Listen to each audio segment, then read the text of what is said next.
Bonjour, bienvenue sur votre chaîne Clarté Mentale, la chaîne qui prend soin de votre santé mentale, en compagnie de Colline Ningsow, diplômée de psychologie de l'Université Paris 8. J'ai le plaisir de revenir avec vous sur une nouvelle vidéo. On restera bien entendu sur la série des dépressions. Comme je vous l'avais dit lors de la première, il existe plusieurs formes de dépression avec des étiologies différentes et des prises en charge qui peuvent également être différentes. Donc, après la dépression postpartum, aujourd'hui, nous abordons la dépression majeure ou trouble dépressif majeur. Il s'agira de comprendre ce qui fait sa spécificité, comment accompagner une personne malade et quel traitement envisager.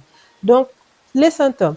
Les symptômes de la dépression majeure, on aura le sentiment de tristesse, comme on l'a vu, que ce soit sur la dépression postpartum, mais cette fois-ci, elle est intense. La perte d'intérêt sur des activités, même celles qui auparavant procuraient du plaisir, les troubles du sommeil, ça peut être de l'hypersomnie ou de l'insomnie, un changement de l'appétit, une fatigue importante ou perte d'énergie, des difficultés de concentration et des pensées noires, des idées noires, morbides, pouvant aller jusqu'au passage à l'acte.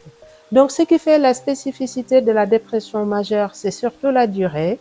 Là, on est sur des symptômes intenses qui durent 2 semaines, qui impactent la vie au quotidien de la personne malade. Ça peut être sur les interactions sociales, pouvant aller jusqu'à l'impossibilité de travailler. Et on va voir que cette dépression va envahir tous les pans de la vie de l'individu.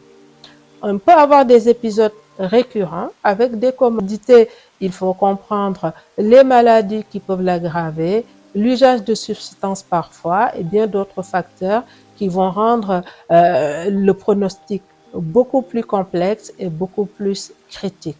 Donc, les causes de la dépression majeure peuvent être différentes et nombreuses. On peut avoir des causes biologiques, environnementales ou tout simplement génétique. Si vous êtes né dans une famille où on fait de la dépression, vous aurez beaucoup plus de vulnérabilité par rapport à la dépression majeure. Les problèmes biologiques, parfois, on peut avoir des déséquilibres au niveau des neurotransmetteurs du cerveau, ce qui, bien entendu, viendrait être un facteur à risque. Et pour les problèmes, les facteurs environnementaux, on peut avoir des traumatismes, des conditions de vie difficiles qui peuvent bien entendu venir majorer le risque de la dépression majeure. Donc, vous voyez bien que la dépression majeure est loin d'être un coup de blues, c'est une maladie qu'il faut envisager sérieusement, mais avec un entourage, une prise en charge, on peut vivre avec la dépression majeure. Donc, quel type de traitement envisager en cas de dépression majeure ou trouble dépressif majeur? Les antidépresseurs qui sont efficaces, on a des psychothérapies cognitivo-comportementales, des thérapies interpersonnelles, ça peut être également des thérapies alternatives. Toujours est-il que par rapport au professionnel que vous rencontrerez, il pourra plus à même de vous indiquer quel type de thérapie sera le plus adapté par rapport à votre situation et par rapport, bien entendu, au diagnostic qu'il aura posé.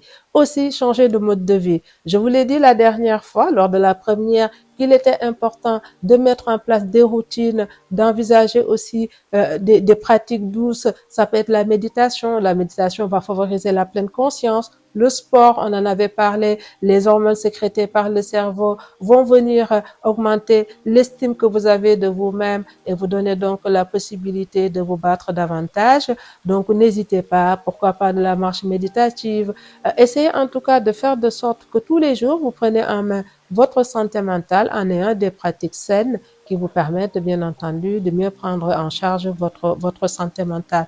Et on l'a vu aussi, quand l'origine est biologique, on peut envisager, et que finalement c'est très sévère, et là on le rencontre souvent dans les cas où le risque de passage à l'acte est assez important, on peut initier des traitements comme des stimulations magnétiques intracrâniennes ou finalement ou venir stimuler au niveau du cerveau les neurotransmetteurs afin de soulager la personne. Donc, la dépression est une maladie sérieuse qu'il faut prendre telle qu'elle. Si vous avez des doutes, n'hésitez pas à aller voir un professionnel pour un diagnostic et un traitement. Et l'entourage, donc comme je vous le dis tantôt, faites attention à votre entourage.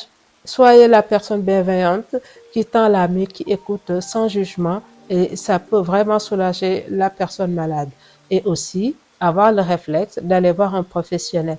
Pour ainsi dire que tout ce qui se dira sur cette chaîne-là n'aura pas de valeur de diagnostic ni de suivi. Nous, tout ce qu'on cherche, c'est vous permettre de vous familiariser avec les troubles pour avoir les bons réflexes. Bien entendu, si vous avez des questions, on y répondra avec plaisir. N'hésitez pas à aller sur la page TikTok ou Instagram. Dans la mesure du possible, on répondra à vos questions. Bien entendu, prenez soin de vous. Et puis, partagez cette vidéo, likez, abonnez-vous pour être au fait des autres vidéos et des troubles qui seront abordés. À la prochaine pour une nouvelle vidéo et prenez soin de vous.